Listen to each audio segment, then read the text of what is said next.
Welcome back to The Real Deal. I'm your host, Kim Hollingshead. I'm a real estate attorney and just very passionate about real estate. And I love bringing information to you guys so that you can be armed and equipped to feel confident about entering into the housing market.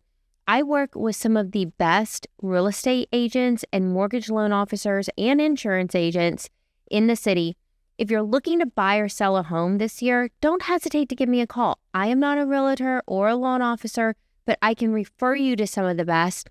My phone number is 615-257-0565. That's 615-257-0565. I'd love to hear from you. It's Kim at therealdealradio.com.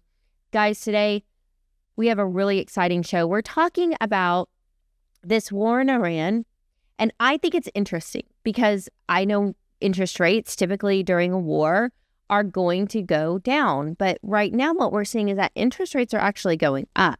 And it's just one of the hallmarks of the Donald Trump presidency, which is nothing is what it should be. And nothing's predictable for us, guys. It is just one of the most interesting times to be an American. Right now, we have been going through this war in Iran. We've had the 2-week ceasefire. He has extended the 2-week ceasefire. He says that the entire government of Iran is completely divided right now.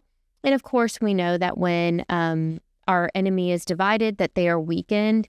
If what he says is true, that the generals and the politicians are not in agreement and that they are fighting each other. Donald Trump is going with the politicians because he wants to settle and have peace. That we're probably going, if he just holds out and gives them a little bit more time, he feels confident that he is going to have a deal. And for him, the number one requirement of a deal is that they lay down their nuclear program.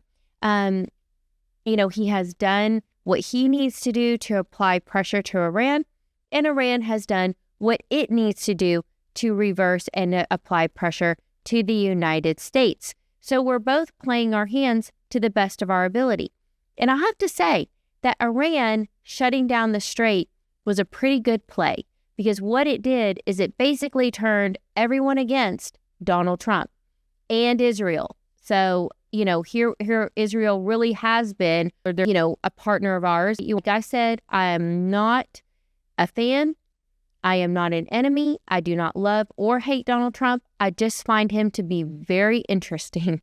I am a person who has been in real estate for many years. When I see him and the way that he handles our country, you can just tell that this man has handled a lot of really big deals and that he is one of the toughest negotiators out there. And as a matter of fact, what I see him really not wanting to have a nuclear program, and that he is grinding out a negotiation to, this is the hardest deal that he's ever made. If he does, in fact, convince Iran to lay down their nuclear program, he will have done a great deal to bring peace and stability to this part of the world, to the Middle East. And it's very much needed because, of course, they produce a lot of the world's oil. So we're talking about Saudi Arabia, Iraq, UAE, Kuwait, Iran, and Qatar all send their oil through the Strait of Hormuz. And that's 20% of the world's oil. Top 3 buyers, China, India, and South Korea. Guess what? When they cannot get oil, what do? They are not able to produce energy as cheaply as they would like to. They cost them more money, obviously, to ship their goods around. They simply just don't have the oil that they need to fuel the production of all of the things that they make for the entire world. So we're talking about electronics. Basically everything that touches our lives are made in India, China, and South Korea. Everything. It's electronics. We're talking about LG and Samsung. How many LG and Samsung appliances do people have in their homes right now? And that the price of those appliances will skyrocket if they cannot get their hands on oil. Now, here's the thing. So inflation, I did have somebody say to me the other day, they're like, what's the big deal? You're in a giant boat. Just go through whatever the blockade is. The U.S. can't tell you whether or not you're allowed to go through the strait. Just get in your boat and just drive across it. And I hear that. But the thing is that these giant oil tankers take years to build. I mean, it's not like there's many of them out there. They cost hundreds of millions of dollars, each one does. So imagine how much the insurance is, just the insurance, the annual insurance premium alone for these giant tankers. I mean, it's not like there's very many insurance carriers as well. So if you are going against, what the U.S. government and the Iranians have said, and you go through the Strait of Hormuz anyways to go get oil, and your boat gets damaged or worse, blown up, or worst case scenario, people actually lose their lives on your boat, which is so terrible when that happens, then the insurance carrier will fight you on the claim. It's not like they're just going to cut a check to you. They'll likely fight you on the claim. You've lost an oil tanker that's worth hundreds of millions of dollars, and you may not get insurance again. If you can't get insurance, you don't have a business. So it's just not that simple to just say, just go through the Strait of Hormuz anyways. But we have seen certain boats taking that chance and going for it, namely these boats that are out of China, because they may not be subject to the same business constraints as oil tankers from other parts of the world. Let's just say it like that.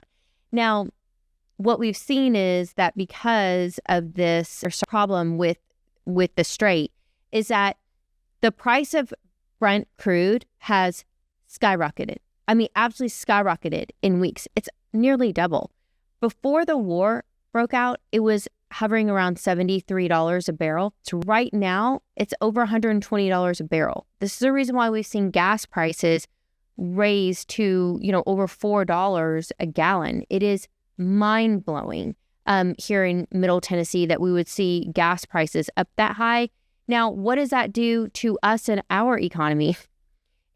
How much of the U.S. economy is transported around the country in semi-trucks? And how much gas do these trucks need? How much gas do moms and dads and people who drive around and they drive to work every day, the Amazon packages, UPS, FedEx, the mail, I mean, everything's delivered in some kind of a vehicle. It's all impacted by gas prices. So guess what happens?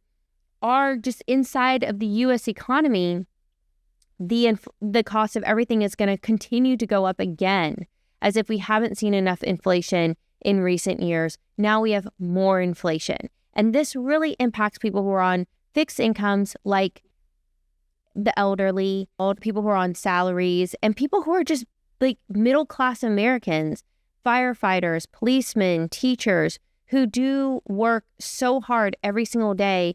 And, they're not out here making millions of dollars. They can't just absorb these gas prices and then the cost of goods and food and everything going up the way that it is. Something has got to give here. This is not a sustainable plan by any means. But here's the thing. So the question is, well, Kim, I didn't hear you say that the U.S. is getting oil, a great majority of their oil, from these 6 countries. The top 3 buyers were China, India, and South Korea. And also the U.S. is the world's top oil producer. So why is it that our gas prices are up? And the truth of the matter is that here, oil is a global commodity. It is a commodity. It's just like anything else out there. We're talking about like real, precious metals and minerals and food, like corn is a commodity, wheat is a commodity, and it's traded on the commodities market, just like anything else. You can buy it for a price. Anybody can go and buy this stuff. And that is the reason why you saw a great number of oil tankers, these super tankers, turning around, leaving the Gulf and the Gulf of Arabia and coming to redirecting themselves to the United States because they have bought up U.S. oil. It's not that simple. This is an overly simplified explanation for you guys, but, just basically because there are different kinds of crude, different grades of oil, different kinds of oil, and not every oil refinery out there is set up and made to process American oil, okay? But, there are countries who are going to buy their gasoline and their oil from the United States now because it's available. It's interesting because seeing more people in the United States call for energy independence, and even in other countries, they're starting to call for energy independence more. And we can see what happens in countries like Cuba that are so reliant on more oil for just electricity, that now they're having these rolling blackouts constantly, and people just don't have electricity just even to turn their lights on in that country. It's really tragic. So, because the gas prices are higher, now inflation's higher, now interest rates are higher. So even though there was typically this flight to safety and that mortgage rates would go down at a time of war, mortgage rates are actually up right now because of the price of oil. It's just the unique circumstances of this particular dispute. It is interesting because we are seeing more Americans talk about energy independence, building more refineries in the United States that can refine American crude oil. And we also like green energy resources. And this is happening not just in the United States, but all around the world. And we are seeing that some of the people and the political leaders who are not supportive of Trump are reliant on energy production and, with oil from different parts of the world, that they are starting to suffer politically because of the higher inflation and the cost. Okay. So what it's done in the Middle Tennessee area, though, is that it has actually kind of stalled our housing market just a bit. When we come back from the break, I'm going to talk to you about the short-term and the long-term trajectory of housing prices.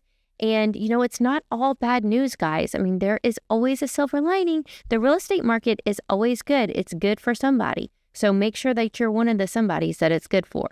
And when we come back from the break, I'm going to tell you how. You're listening to The Real Deal on Super Talk 99.7. Don't go anywhere. Be right back.